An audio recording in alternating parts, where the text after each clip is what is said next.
ئامېرىكا باشچىلىقىدىكى bir qism g'arb davlatlarining Xitoy hukumatini irqiy qirg'inchilik masalasida ayblishi hamda irqiy qirg'inchilik ta'birini qarordan o'tkazayotganlarning ko'payishi o'z navbatida keyingi qadam haqida savollarga turtki bo'lishga boshladi.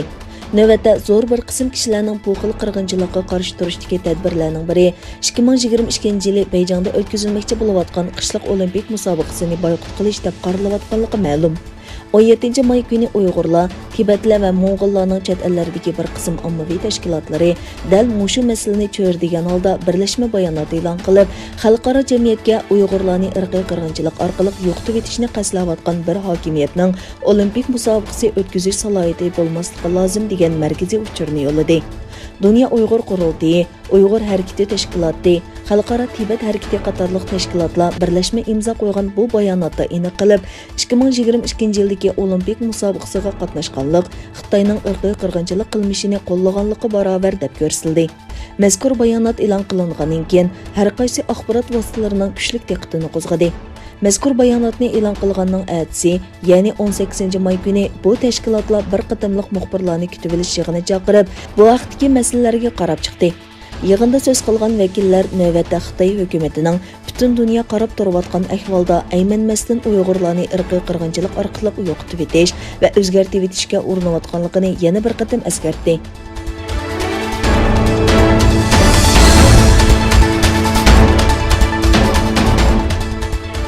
Germaniya parlamentinin Xitoyning Sharqiy Turkistondagi Uyg'urlarga qaratgan zulm siyosatini irqiy qirg'inchilik deb e'tirof qilish uchun 17 may Germaniyaning poytaxti Berlinda namoyish o'tkazildi. Parlamentning kishilik huquq tarmoq komiteti Xitoyning Uyg'urlarga qaratgan zulm siyosatini muzokara qilayotganda parlament binosi bilan bosh ministerlik binosi o'tirsidagi rayonda 100 ga yaqin kishi namoyish qildi. Dünya Uyghur Qurultayı'nın rəisi Dolqun Aysabəndi bu vaxtda toxtalıb, məlum bolğanidək, Kanada, Gollandiya və Angliya parlamentləri Şərqi Türkistondagi bu ziyankeşlikni irqiy qirg'inchilik deb rasmiy e'tirof qildi. Biz Germaniya parlament a'zolari va o'xshamagan siyosiy guruhlarning boshliqlari bilan bir necha oy aloqalashdik. Yavropaning paravuz davlati bo'lgan Germaniyaning parlamentining Sharqiy Turkistondagi voqealarni irqiy qirg'inchilik deb rasmiy e'tirof qilishi uchun tirishdik. Bugun kishilik huquq tarmoq komiteti advokatlar va mutaxassislarning guvohligini anglaydi. Agar kishilik huquq komiteti uni irqiy qirg'inchilik deb yakun chiqarsa, biz uning Germaniya parlamentida irqiy qirg'inchilik deb e'tirof qilinishini umid qilamiz deganlarini bildirdi. Namoyishga yana Turkiyaning bir qism ommaviy tashkilotlari va Xristian Demokratik İttipak partiyasining vakillari qatnashdi.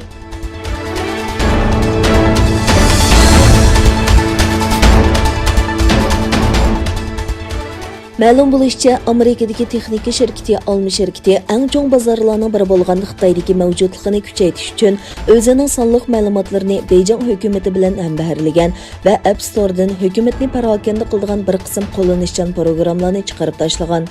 New York vaqtgesining maxsus xabarida ئالما shirkitining bir qism abonentlarning sonliq ma'lumotlarini Xitoy hukumati bilan hambaharlaganligi va App do'konidan Xitoyni beoram qiladigan minglagan yumshoq detalni chiqarib tashlaganligi o'tirg'a qo'yilgan.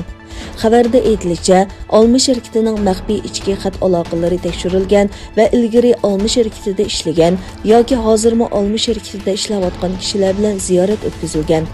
Yaqinda Amerikadagi Uçur nomli tadqiqot o'rni ئالما shirkitining Xitoydagi 7 ta'minlaguvchisining Uyg'ur majburiy amgakiga chetishlik ekanligini o'tirg'a qo'ygan edi.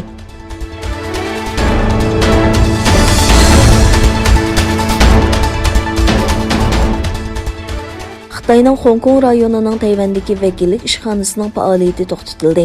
Hong Kong taratqullarining xabar qilishicha, Hong Kong asosiy qonun va cho'ng quruqliq ishlari ishxonasining bayonotida Tayvandagi iqtisod, savdo va madaniyat ishxonasining faoliyatining vaqtincha to'xtatilganligi bayon qilingan.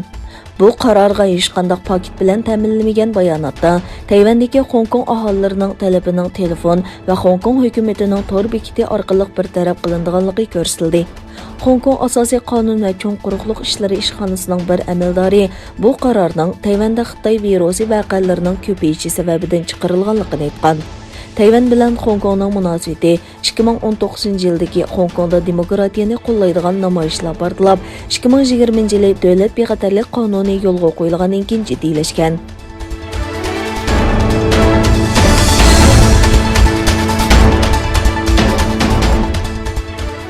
Xitayning Shenzhen shahrida 355 metr egizlikdagi egiz binoning ta'mirlanayotgan paytlari vahima paydo qildi. Bino darhol bo'shatildi. Xitayning Guangdong o'lkasi Shenzhen shahriga joylashgan 355 metr egizlikdagi CEG soda binosi shu yer vaqti 13 atrofida ta'mirlanishga boshladi. İjtimoiy taratqulardagi suratlarda ta'mirlanayotgan egiz bino atrofidagi kishilarning qo'rqinch bilan qochib ketganligi aks ettirildi. Shenzhen jiddiy ahvolga taqobil turish idorasining keyingi bayonotida rayonda yer ta'mirlashning xotirlanmaganligi va voqea sababining tekshirilayotganligi e'lon qilindi. Vaqadan keyin soda saroyi bo'shatilgan bo'lib, o't o'chirish tarmoqlari va soqchilar yetib kelib tekshirishni boshlagan.